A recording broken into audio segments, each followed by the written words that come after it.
Sveiki žiūrovai, su jumis aš Tomas Markelevičius ir šiandien sveikinuosi su jumis ne iš savo YouTube kanalo, o iš organizatorių socialinių paskyrų. Šiandien su mumis yra USMA Ralių Ukmergė organizatoriai Dovydas Ketvirtis, Rokas Steponavičius ir Ernesta Globytė. Tai čia kada ta idėja buvo subrandinta? Rokas irgi čia turbūt tam procese dalyvavo, ten aptarime tam, kad jau bręsta, ar ne kažkokias mintis. Kodėl prireikė organizuoti ir daryti ralį? Mes kaip daugiamečiai jau ralio dalyviai, patys dalyvaudami įvairiuose raliuose, vis galbūt matom, ko mes norėtume, ko mums trūksta ir kaip kažkas galėtų atrodyti kitaip, tai tom idėjom pasidalinom. Ir pas mus Dovydas benzingalvis ir autosporto žmogus, tai jis kažkaip palaikė ir visas tas išsirutuliojo.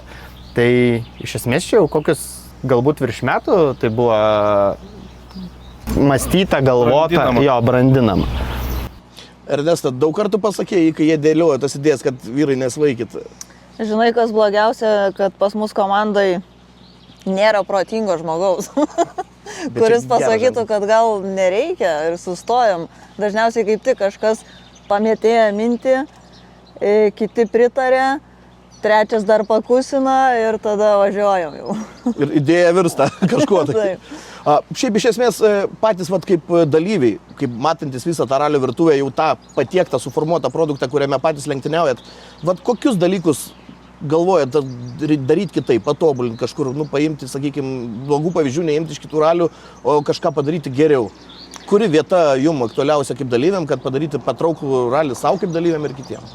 Iš esmės daug tų vietų yra, bet kai tu atsirandi toj kitoj organizatoriaus pusėje, supranti, kad iš šono žiūrint atrodo viskas gerokai lengviau ir paprasčiau. Ir kai reikia daug dalykų įgyvendinti, tada kyla labai daug iššūkių ir klaustukų. Tada kai kurias vietas tenka daryti taip pat, nesupranti, kad tiesiog kitaip neįmanoma. Galbūt dėl laiko, dėl resursų ar dar dėl kažko. Tai iš tikrųjų daug visko yra, tu daug visko pastebi, nori daryti kitaip, gal ne viskas pavyks šiemet, bet manau, kad jeigu viskas bus gerai ir mes būsim ne vienmečiai organizatoriai šito ralio, tai kitiem metam gal bus dar daugiau pokyčių.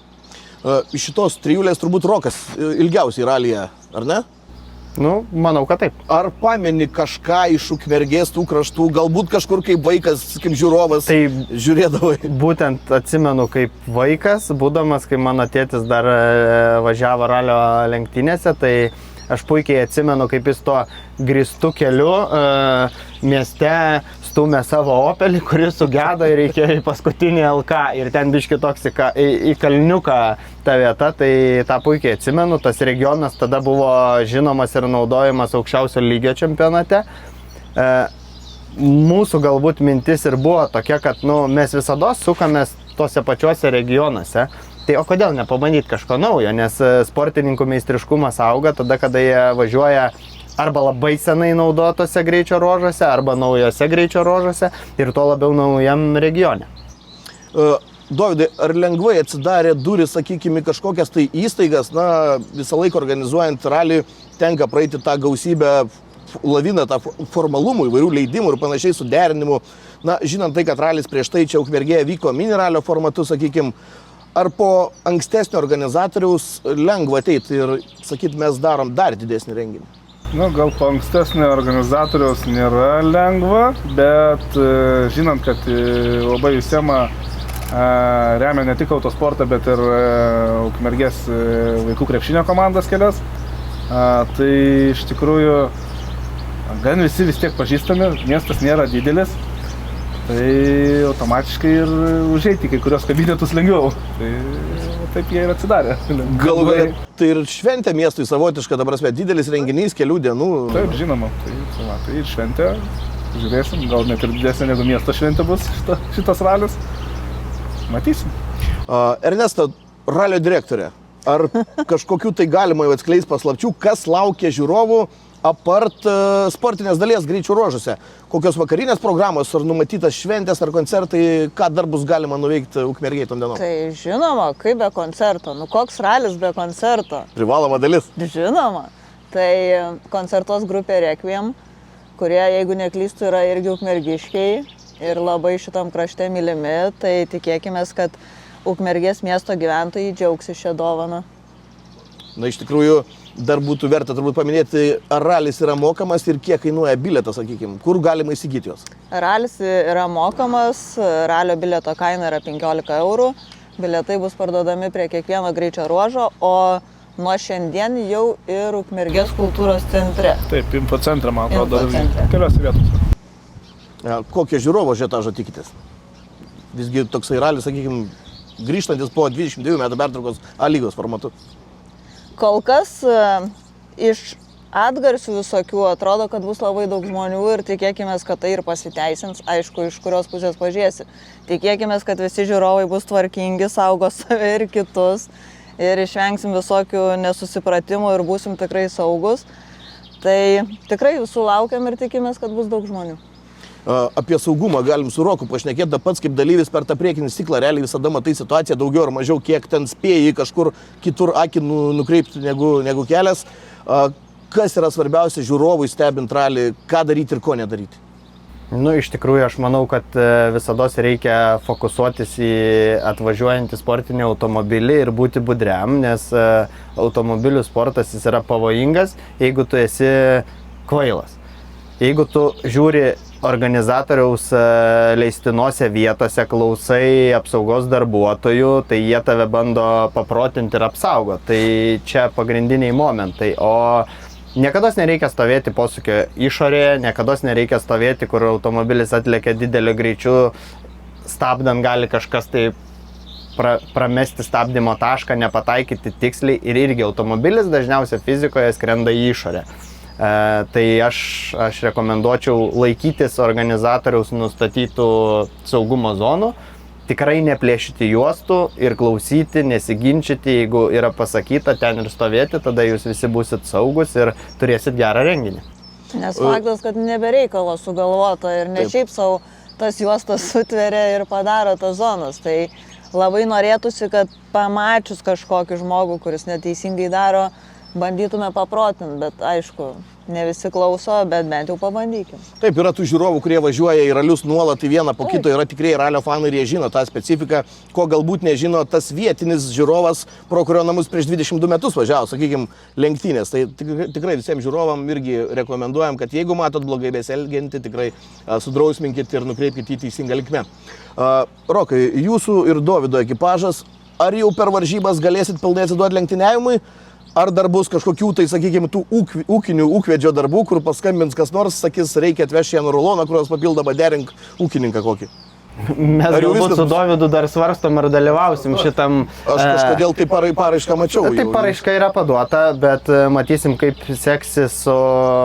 Nu, dabar yra dėliojami visi taškai ant į, tas periodas yra sudėtingas visai komandai dirbančiai su raliu, jie yra profesionalai, tikrai išmanantys savo darbą, bet mes nežinom, kokie netikėtumai mūsų laukia. Tai šiuo momentu aš negaliu pasakyti, ar mes stebėsim ralį iš vidaus, ar dalyvausim išorėje kaip kažkokie prižiūrintis ar tam tikras pareigas užimantis asmenys.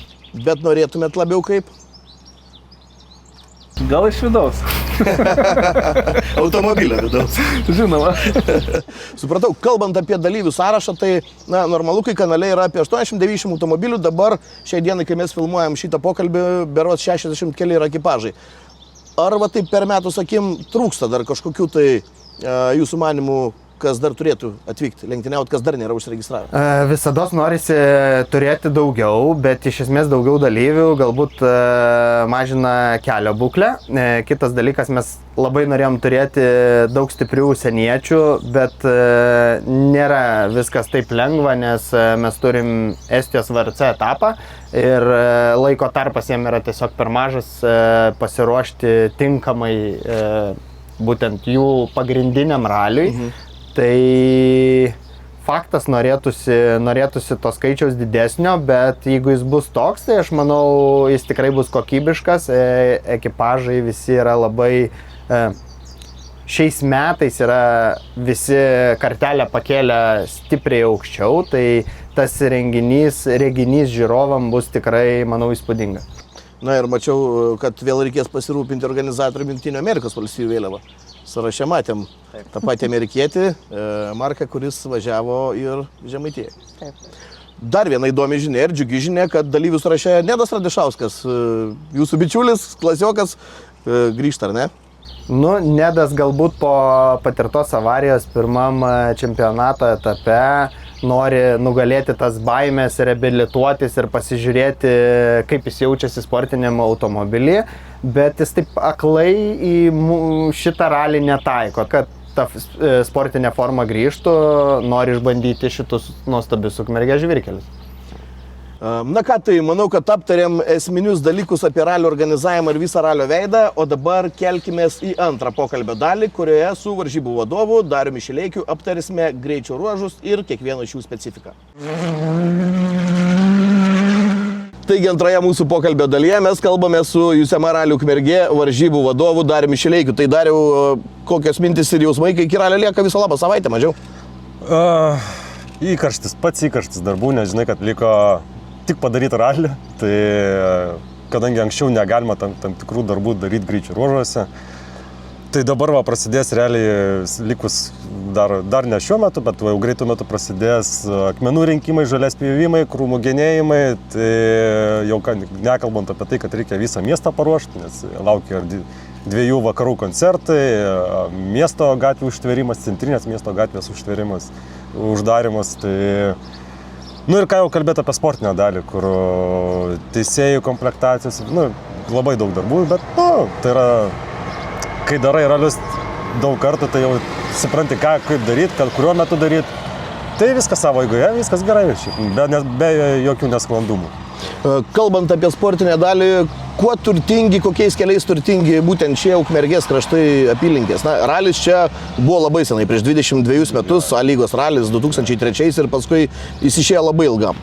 Jo, tai daug kas, dar dabar bendraujant su bendruomenė, daug kas galvoja, kad vidurio Lietuva, kad bus labiau lygumų kraštas, kad bus tokie keliai, kaip pavyzdžiui, tarkim, paimkim Kėdainius, Jonavą, kur tikrai yra dirbama žemės, daug tiesių atkarpų. Tai tokį tiesesnį greičio ruožą, atvirai sakant, turim vieną, bet jis geras, tikrai darbinis, toks tiesesnis. O žiūrovus irgi stebins, nes daug greičio ruožų yra miškuose, tikrai daug miškingų atkarpų, daug kalvotų atkarpų. Aišku, tai nėra tokie tramplynai, kurie bus atmetama kaip Zarasų Rokiškio regione, bet tie tramplynai tikrai tokių kalvų, kur atmetinės mašina, tai yra nemažai. Tai jau patys, kai rinkom greičio ruožus, tai nustebom, nes tikrai skiriasi kardinaliai, nors atrodo vidurio Lietuva, čia visi stereotipą turi, kad tai yra lygumų kraštas, bet dirbtinių tramplynų gaminti nereikėjo? Ne. Sunkvežimis žemė vežti? Ne, aišku, jie nereikia persistengti, jie nėra tokie, kaip sakau, kur ten šoksi 30-40 metrų, bet tokių atplėšančių po 10-15 metrų tai tikrai nemažai yra. Tai tokie pagrindiniai, kad daugelis greičių ruožų yra siaurose atkarpose, miškingose atkarpose. Tai galima sakyti, miškų yra 50% greičių ruožų. Tai galbūt tai reiškia šiek tiek labiau komplikuotą privažiavimą šoniniais keliais žiūrovom į tam tikras vietas. Taip, iš tikrųjų, tai galiu, čia ir žiūrovom aktualu, kad tokių atkarpų, tiksliau tokių greičių ruožų, kur daug įvažiavimų, tai nėra, tikrai nėra, nes nebent turit 4x4 automobilį su visais varančiais ratais, tai tada taip, bet jeigu rinktis taip, tai privažiavimų nedaug, todėl žiūrovai turės tikrai gerai susikomplektuoti, susidaryti grafiką, savo maršrutinio kortelę, taip, kad spėtų kuo daugiau pamatyti, nes labiau stengtis reikės privažiuoti iki uždarant greičio ruožą, nes tikrai yra daug tokių, kur užsidarys iki pat finišo. Supratau. Bendras greičio ruožų ilgis yra 115 km, tai yra tikrai solidus skaičius, lietuviško ralio, sakykime, standartas yra 100 su trupučiu kilometrų. Turime 16 greičio ruožų, kiek iš jų kartojasi, kiek unikalūs? Pačių unikalių yra 10 greičio ruožų, tai tik norisi pasakyti, kad 116 greičių ruožų, 115 sportinių kilometrų, bet norisi pabrėžti tai, kad per 16 km galima padaryti ir 150 sportinių kilometrų, bet norėsi tų greičių ruožų, kad jie būtų visi unikalesni, kad jie būtų skirtingesni, vieni siauruose keliuose, kiti, tarkim, regioniniuose Via Lietuvos keliuose, kiti miškingose atkarpose. Tai dėl to tų 16 greičių ruožų yra, bet jie visi tokie įvairūs ir skirtingi. Tikrai yra keli panašus, ta prasme, kur tokia galima sakyti, jeigu važiuoji siauru, tai važiuoji siauru, bet yra tokių greičių ruožų, kur siauras, platus į mišką, siaurai, platus. Visas kokteilis ralio specifikos. Tai komanda, kai komplektavom greičių ruožus, norėsi padaryti tokį kokteilį, kad visko turėtų, kad nebūtų, atvažiavom į Ukmergę ir visi greičių ruožai yra vienodi. Ne, tikrai. Ar yra ralio šituose greičių ruožuose, maršrutuose kažkokių kadaise naudotų atkarpų, tų senųjų ralio atkarpų? Taip, bet iš tikrųjų stebins, nes paskutinį kartą vyko tam tikri greičių ruožai 22 metus ir dar seniau per tuos senuosius ralius ralio Aukštaitį ir aplink Lietuvą, kai dar vykdavo pilnai žvyrnis Lietuvos automobilio ralio čempionato etapas. Tai yra tam tikrų atkarpų, jų nedaug. Tai pavyzdžiui, imkim legendinį Veprių greičio ruožą pro Knyzlaukį į Pašilės kaimą. Tai visiems buvo įprasta, kad startuojama nuo Pašilės, nuo Ukmergės pusės. Tai mes jį šiemet apsukam ir startuojama nuo Veprių į Ukmergę finišas. Ir bendras kilometražas 17 km. Tai jis, pavyzdžiui, jeigu pernai buvo iš to greičio ruožo tik 2 atkarpos, trumpos atkarpos, tai mes dabar imam visiškai nuo pagrindinio kelio, nuo Veprių iki pat galo, tai čia Poverstyžas, bet yra ir kitų tokių atkarpų, kur vykdavo, bet taip mes skaičiavom, kad jeigu skaičiuojant unikalų kilometrą, tai iš tų 115 bendro kilometražo, tai kažkada vykę greičių ruožai yra 38 km. Tai labai nedaug. Ir dar žinot tai, kad praėjo 22 metai, tai net seni...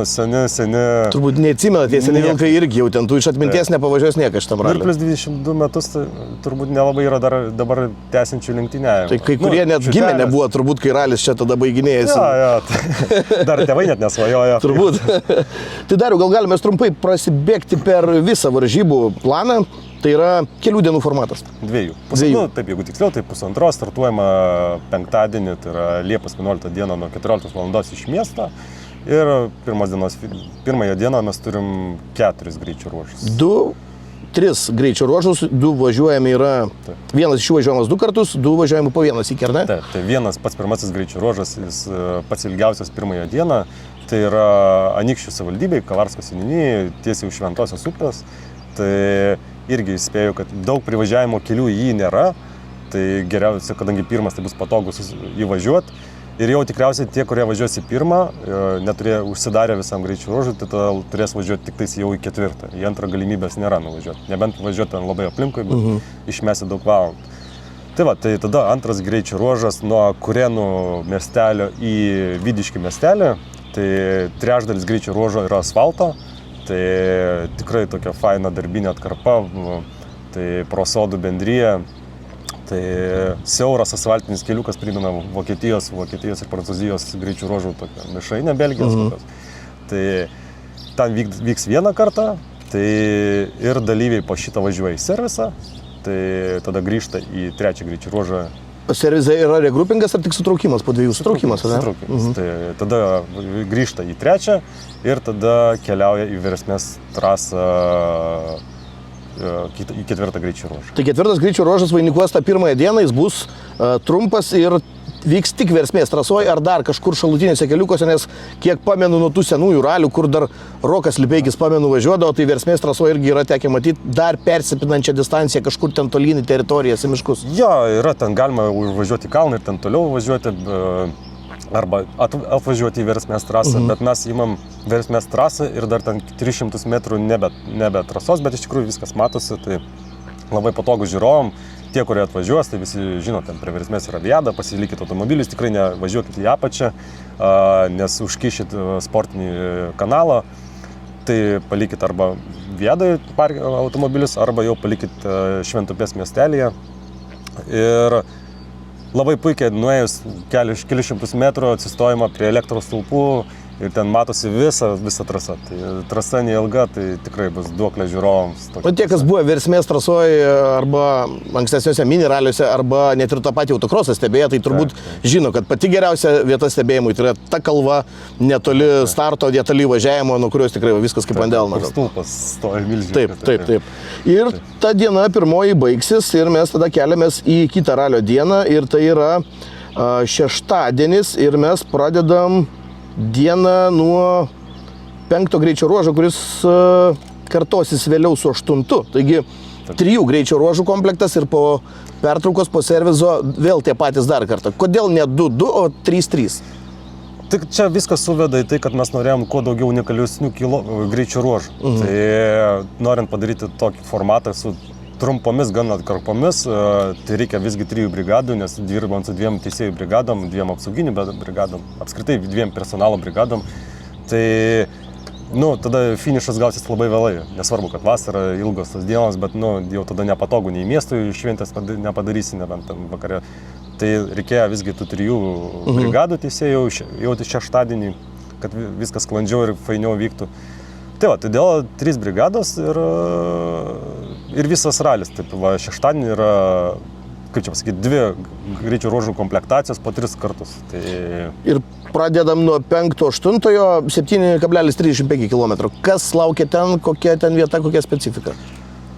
Iš tikrųjų, niekad nevykęs greičio ruožas, netgi prieš tos 200 metus. Tai toksai specifinis, startuojama atrodo kaip tiesiosios iš tikrųjų, tas, kur irgi minėjau, kad gan tiesus, bet iš tikrųjų atkarpos yra labai tokios techniškos, nes tokie atviri tramplynai, bet ten tikrai daug kas nespaus gazo ir tada staigiai iššokama įpusėjus greičio ruožų į darbinį, visiškai technišką greičio ruožą, kur siauri keliukai, važiuojama pro tam tikras, kaip čia pasakyti, sankryžas, kur turi peršokti jas, nes jos nei vienos tiesios nėra. Ir toks greičio ruožo mišrainė, kur iš pradžių gan tiesus greičio ruožas, o po to jau grinai techniškai iššokama. Tada kitas 6 ir 9, 4 km ir 180 metrų, irgi ryte, lygiai taip pat įsibėgėjant dienai, šiek tiek prieš 9 valandą, kas ten numatyta? Tai labai miškingoje atkarpoje vykęs greičio ruožas, jis vyko pernai, kai vykdavo mineralis, tai žiūrovams patogus. Tikrai yra ir tokių šalutinių privažiavimų, ir nuo starto paeiti nėra toli, kad pamatyti geriausias, kad atsistoti geriausias vietas ir nuo finišo privažiuoti geriausias vietas. Bet ten yra tokia atkarpa, vadinamoji Makių poilsiavietė, kur tikrai patogų žiūrovam, yra techniška atkarpa, man atrodo, ir pats pernai gal ten ir buvai to atkarpo. Aš kaip sakau, aš pamenu, kokiuose atkarpose esu buvęs tik tada, kai aš vėl jas atvažiuoju. Nes kai žiūri žemėlapį, tai man iki šiol per 10+ metų ralį nėra iki galo visada aišku, kur aš važiuoju. Ir aš kai nuvažiuoju, čia buvau prieš porą metų, čia buvau prieš 3, čia buvau pernai jau. Taip. Tai beveik visas greičio ruožas miške, jis nėra greitas, bet visi tokie akli kalvoti posūkiai. Tai tikrai labai tokių daug. Tai vienas tokių fainesnių, trumpas, bet tikrai fainas ir lenktynininkam ten labai patiks. Supratau. Tada mes turim 7-10, o būtent po 7 dar vėl grįžta dalyviai servizą, ar ne? Ja. Servizė čia jau regrupingas. Ne servizą, regrupingą. Į regrupingą. Taip, nuotolinis regrupingas, jo. Ir tada mes turime po 10 greičio ruožo, kuris kartuojasi 7-10, tada jau turim servizą. Taip. Kiek čia laiko mes turim servizui? Ne, daug čia niekur daug. Pabūna biškį teisėjai persimeta ir grįžta. Tai mes... Ar žiūrovam verta iš kažkur tai grįžti, sakykime, į ralio servizą, pasižiūrėti, kaip ten verda veiksmas, kaip verda darbai, ar sakykime, kelyje sugaištas laikas iš kažkokios paskutinės lokacijos tos dalies greičio ruožų nevertas bus, kad atvažiuoti. Aš manau, kad ne, aš geriau gal tikslingiausia žiūrovam, aišku, čia aš mažai nesu tas, kuris geriausiai rekomenduoja, nes pastaruosius 20 metų pats būnu greičio ruožuose. Mano gal labiau rekomendacija po dar kitos sekcijos, tai po 15 greičio ruožo, tada važiuoti į servisą prieš poverstėdžą, nes tada bus ilgiausia regrupingo ir serviso pertrauka. Ten galima daugiausia laiką praleisti. Tai nes tos kitos geriau jau persimesti tos žiūrovom iš tų rytinės 3 greičio ruožų sudėties persimesti kitus greičio ruožus. Tikrai bent taip rekomenduočiau. Supratau. 11 greičio ruožą mes turime 13,12 km ilgio ir tai yra vieną kartą važiuojamas greičio ruožas. Taip. Tai dėl to, kad tai yra grinai urėdijos kelias, neslėpiant, esame įsipareigoję jo daug nesugadinti. Tai padarėm vieną kartą, plus jis yra gan ilgas ir čia iš tikrųjų tai suveda į tai, kad mes turim sukomplektuoti taip, kad į poverstėdžą spėtų persimest didžiulio personalo kiekis.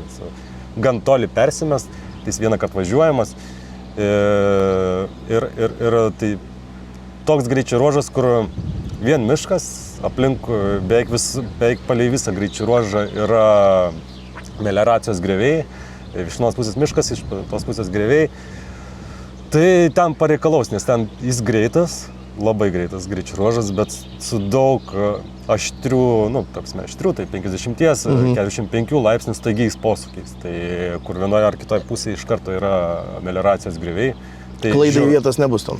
Jo, bet žiūrovam nelabai vietos bus. Žiūrovam, yra šiaip, bet ten geriausia važiuoti tada jau nuo Šešuolių miestelio, atvažiuoti, palikti automobilį, nes yra, ir paeiti iki dar vienos maudyklos tenais, žemėlapį tikrai pamatysit, ten yra didžiulis plotas, patogu stovėti žiūrovam, tai ir ten tikrai bus gražių vaizdų. Tai Plius maudykla ten. Plius maudykla, dar karšta čia tai bus. Galim įsikurti ilgesniam laikui. Ja, tai paeit čia nedaug, palikus automobilį kokius 500 metrų ir tikrai prieisit ir bus patogu. Ir taip pat yra dar 2 įvažiavimai patogus ir viskas. Nors greičio ruožas ilgas, tai realiai turi 3 tokius patogesnius. 3 variantai. Tada mes keliamės į 12-14 greičio ruožą, irgi 9,5 km, pakankamai ilgas greičio ruožas, sakykim, toks irgi, jau kur yra, kur rankai sušilt. Kas ten įdomaus laukia tiek dalyvių, tiek žiūrovų? Neslėpsiu, tai yra mano pats mėgstamiausias. Pats geriausias mano manimu, man asmeniškai, tai nes va čia ta mišrainė įsijungia, kai startuoji kalvotoje vietoje, tada iššoki siaurą, iššoki, peršoki, žiauriai faina asfaltinė sankryža, tai kas lenktynininkai, kurie nebijos, tai sėkmės jiem, nes biški dešiniau ir namas, o kairiau tu šoki į kitą kelią ir tam visiškas tramplinas. Tai va, biški asfalto, tada šoki į labai siaurą kelią, peršokus tenais, ir tada įvyja Lietuvos regioninį kelią atkarpą, kur žvyrkelis platus. Visiška mišrainė, tai 6 skirtingos atkarpos yra kelio. Ir žiūrovam čia yra vienas patogiausių greičių ruožų, nes tikrai daug vietų yra privažiavimo, plus yra numatyta 2 kilometre žiūrovų zona, kur pamatysite video, bet iš tikrųjų matosi koks daugiau nei kilometras, kad yra kalvota vieta, siauras kelias, labai didelė vieta matosi, daug matosi, kaip pasakyti, bendro vaizdo, tai ir ten bus įrengtos ir palapinės, ir maitinimas, visa infrastruktūra, ir tualetai. Tikrai verta. Tik išspėju, kad jeigu įvažiuosit į žiūrovų zoną, tai jau lauksit finišo, nes ten išvažiuoti šaltinį išvažiavimo nėra. Ir tada 13-15 yra irgi, kuris 2 kartus važiuojamas 5,5 km, kiek mažiau negu 5,5. Tai irgi toksai greičio ruožas suskirtas į 2 etapus, 2 atkarpas, tai yra siauras miškas ir tada šokama į platų kelią, kad lenktynininkam jau pasimėgo. Tai trumpas, bet privažiavimų yra 3 patogus, nepatogių yra daugiau, tenais tikrai miške ten daug tų keliukų, bet šiaip patogus yra 3 įvažiavimai, tai kur bet kas įvažiuosit į bet kurią atkarpą. Tai ir į siaurą galima privažiuoti, ir į tas plačias. Tai arba renkatės lengvesnį privažiavimą, arba imat 4 ratais varomą Daciją ir važiuojat jau tuo sunkesniu turbūt. Ja. Tada, kaip minėjai, servizas ir servizas yra prieš tą patį paskutinį ilgiausią Power Stage greičio ruožą. Apie jį jau šiek tiek minėjai. Specialiai buvo tas Power Stage'as parinktas toks kaip uoga, kaip vyšnė ant torto, 18 beveik 17,5 km ilgio. Aš norėjau ilgesnio, 21 km, bet tada jau reikia kelių greitųjų, nebe vienos papildomas, startį taip ar taip, bet tada reikia dar daugiau tų greitųjų. Tai ir šiaip jau norėjau, kad būtų iki miesto, bet tada pagalvojom, kad labai jau ten tiesiai atkarpa, platu, tai ten jau bus kaip autostrada, tai baigiam techniškoje atkarpoje. Tai, bet iš tikrųjų jo, norėjom jį pasilikti paskutiniu, jis vieną kartą važiuojamas, kadangi tai yra miškas, siaura, visas greičio ruožas yra miškas, ten tik tais Knyzlaukio miestelis, kaimelis apie kokie 600 metrų yra atvirų pievų, tai, o visas greičio ruožas yra grynas miškas, todėl nerizikuodami, kad būtų ralis sugadintas, darom jį vieną kartą, nes jeigu kažkas atsitiktų, mes turėtume stabdyti, o nenutraukti, kad jį pratęsti, nes tai yra Power Stage'as. Tai būtent dėl šios aplinkybės vieną kartą važiuojamas, o šiaip tai daug kam bus netikėta, nes vis laik, jeigu jis būdavo vykęs, kažkada vykdavo, tai jis būdavo trumpesnis ir iš kitos pusės. Tai dabar nieks negalės atspėti, kad jis vyks į kitą pusę. Iš tiesų galima sakyti, kad šitas ralis yra naujas ralis, jau tie, kas buvo senai pamiršo arba nebežino ar net nežinojo. tų kelių dabar sužinos. Tai ačiū labai Dariau, kad papasakojai apie visą tą ralio maršrutą, apie tos kilometrus ir apie tai, kas laukia žiūrovų USMA ralių Ukmergė varžybose Liepos 11-12 dienomis, o tie, kas norit, dar iš 10 galite atvažiuoti, nes visada įdomu pamatyti, kaip kūrėsi tas ralio miestas, kaip statosi tas servizas, tikras ralio fanas. Aš atvažiuosiu nuo trečiadienį, žinokit. Tai ačiū dar kartą, kad žiūrėjote šį pasikalbėjimą ir susitinkam ralyje.